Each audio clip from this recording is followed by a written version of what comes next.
Do you want to compete in a bodybuilding show? Have you been convinced to step on a stage? Is this something that you're really interested in or just curious to do it one time? Do you want to become an IFBB pro? Sadiq here. Welcome back to my channel, Physique by Sadiq. And in this video, I'm gonna give you 4 things to consider before you step on a stage. But before we get this video started, I want you guys to give it a like, subscribe down below, and smash that bell button so that way you get notified for all my videos. It's a lot of things that you wanna consider before you step on a stage and your reasoning why you wanna do it, because it's a lot of commitment. The very first thing that you should consider is the time that it takes to step on a stage. By time, I mean prep-wise and how much time you're gonna be spending in the gym a day. Just know, a very normal thing when it comes to trying to compete, you're gonna be hitting the gym at least 6 times a week, possibly twice a day. Consider that. Do you have the time to do that? Whether it be fasted cardio in the morning, you're weightlifting in the afternoon, or just putting it all together in one session that can take you anywhere between 2 to 3 hours in the gym a day, 6 times a week. That ends up being a minimum of 12 hours a week. So it's almost like a part-time job. Another thing to consider when it comes to time is how much muscle development do you have currently and how much body fat do you need to lose. A normal prep, at minimum, it can be 12 weeks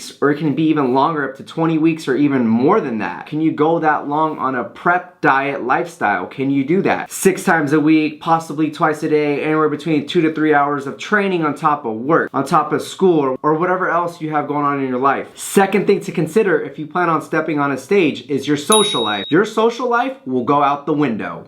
And what I mean by that, it's gonna be really hard to do anything socially. You know, most of the time people wanna do things such as go out to dinner, lunch, brunch, mimosas, all that fun stuff, right? You want to eat with your friends, you want to drink with your friends, you want to go to the bar, you want to go have some fun. All that stops because now you're strictly on your chicken and rice diet, which is 99% what your coach is going to put you on. It could be fish, it could be asparagus, it could be potatoes. And another thing that's going to affect your social life is you're going to be constantly thinking about eating, because you're going to have to eat anywhere probably every 2 to 4 hours a day. Can I actually go out and hang out with my friends at this place? Is there going to be a microwave nearby? Am I just going to eat my food cold? And it's going to be constantly weighing in on you, and you're not going to actually be there enjoying the moment with your friends. Your friend's getting married. Oh, what? You can't eat? It's my wedding. You can't just have one meal? It's okay. No one's going to know, and it's always going to be on the constant back of your mind like, oh, I can't do this. This is hard. I can't hang out with my friends because I'm on prep and I really want to do this. The third thing you should consider is the amount of money that goes into it. A, you're going to be hiring a coach. B, you might even have a trainer. C, all the food that you're spending money on. And D, all your supplements. That can really add up real quick, because I know some coaches that charge minimum $300 to $400 a month just for online coaching for me to tell you what to eat and check in.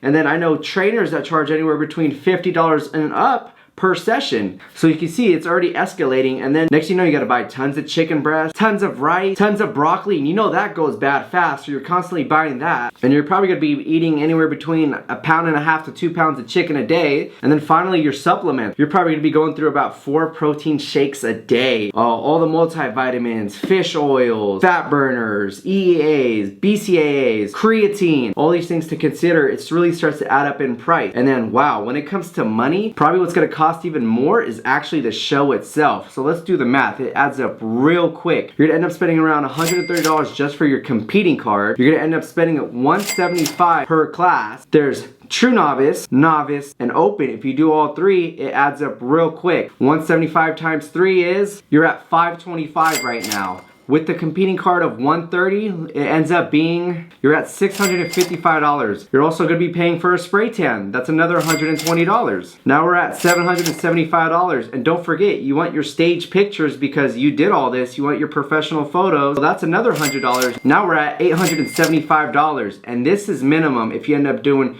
3 classes. And this is where it gets even harder depending on your gender. If you're a male, you're probably gonna end up spending another $50 just for your board shorts. And if you're a female, it really starts being super expensive because now you're getting your makeup professionally done, your hair professionally done.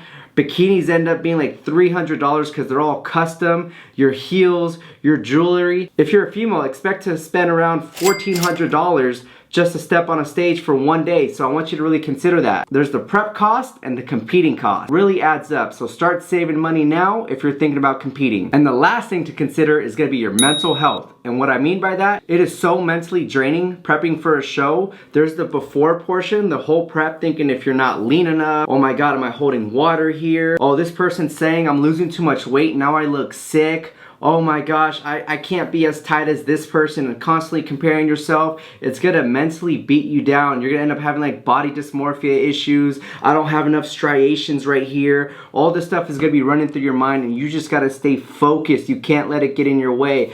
Don't listen to what other people are saying, because that's just gonna hurt you. It's gonna make you feel bad about yourself. It's gonna make you stress, which ends up making you hold water and not be able to drop as much body fat as you want. So you gotta be really tunnel vision and ignore all outside noise. You should only listen to your coach. Don't listen to anybody else. All those opinions can negatively bring you down. And then there's the second portion about it, post-show, which can be so hard because you end up binge eating till you throw up. That following Monday after the show, you're gonna end up keep eating, and you can't stop eating, and now you're putting on a little bit more weight. Now you're feeling super bad about yourself. Now you're doing tons of cardio because you just ate a pizza, ice cream, burritos, all that stuff, and now you're putting your finger down your throat, throwing up because now you feel bad because you feel fat. Now you're in the sauna for an hour. All these things come up to play after the show that no one talks about. People forget that that body on stage is not realistic. That's only sustainable for a day. So you start putting on weight because you started eating. Now you feel bad about yourself. You're constantly checking yourself out in the mirror. You're pulling on yourself. You're like, oh, I look fat here. I don't look good anymore. And it just messes with you. You got to be aware that that body on stage is not sustainable and that it's just for that day. You need to understand that it's okay to start eating again. If you put on about 5 pounds over the weekend, 5 pounds is normal because you controlled it. Some people put on 20 pounds after the show when it comes to Monday. They put on 20 pounds in a day and a half. That's dangerous. You want to focus on your eating. You want to enjoy yourself,